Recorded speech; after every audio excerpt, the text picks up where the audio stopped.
क्या तुम्हें पता है कि प्लासी का युद्ध क्यों हुआ था? हाँ, ये 1757 में ईस्ट इंडिया कंपनी और बंगाल के नवाब सिराजुद्दौला के बीच लड़ा गया था। सही। लेकिन इसकी असली वजह केवल एक साधारण टकराव नहीं थी।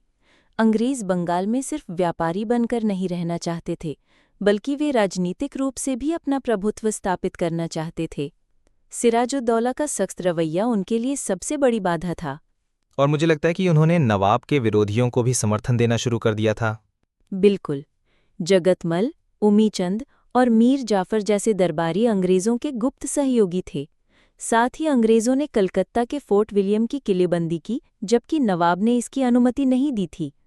और फिर ब्लैक होल त्रासदी भी हुई जिसमें कई अंग्रेज कैदियों की मौत हो गई। हाँ, 1756 में सिराजुद्दौला ने कलकत्ता पर कब्जा किया और लगभग 146 ब्रिटिश कैदियों को एक छोटे से कमरे में बंद कर दिया, जिसमें दम घुटने से लगभग 43 लोगों की मृत्यु हो गई। ये घटना अंग्रेजों के लिए गहरे अपमान का कारण बनी।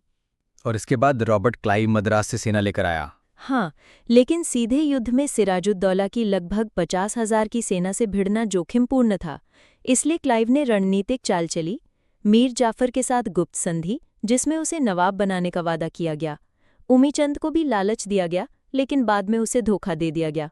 यानी ये जीत मैदान से ज्यादा साजिश में तय हुई। बिल्कुल। 23 जून 1757 को प्लासी में युद्ध हुआ। अंग्रेजों के पास केवल 3,000 सैनिक थे, जबकि नवाब के पास 50,000 सैनिक और 40 तोपें थीं, और युद्ध केवल कुछ ही घंटे में समाप्त हो गया। इसके बाद मीर जाफर को नवाब बनाया गया, लेकिन वो अंग्रेजों की कठपुतली था। हाँ, और यहीं से बंगाल की राजनीति में अस्थिरता शुरू हुई। जब मीर जाफर अंग्रेजों की आर्थिक मांगें पूरी नहीं कर पाया, तो 1760 में उसे हटाकर मीर कासिम को नवाब बनाया गया। लेकिन मीर कासिम ने अंग्रेजों से टक्कर ली थी, है ना? बिल्कुल। मीर कासिम ने प्रशासनिक सुधार किए और व्यापारिक करों को बराबर कर दिया, जिससे अंग्रेजों को मिलने वाला मुक्त व्यापार का विशेषाधिकार समाप्त हो गया। अंग्रेजों ने इसे अपनी आर्थिक शक्ति पर चोट माना और 1763 में मीर कासिम को हटाकर फिर मीर जाफर को नवाब बना दिया।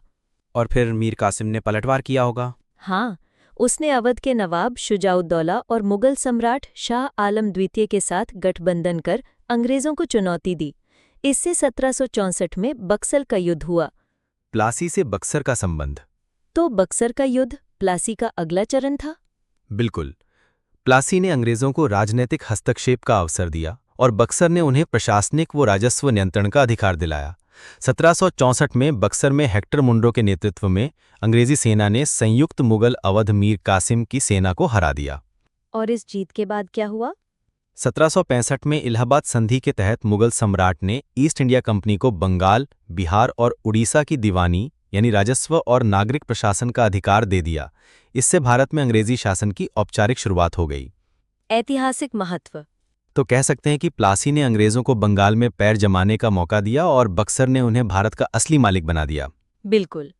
जैसा कि इतिहासकार पर्सिवल स्पीयर ने कहा है कि प्लासी ने कंपनी को व्यापारी से शासक बनाया और बक्सर ने उसे भारत का कर संग्रहकर्ता और वास्तविक शासक बना दिया।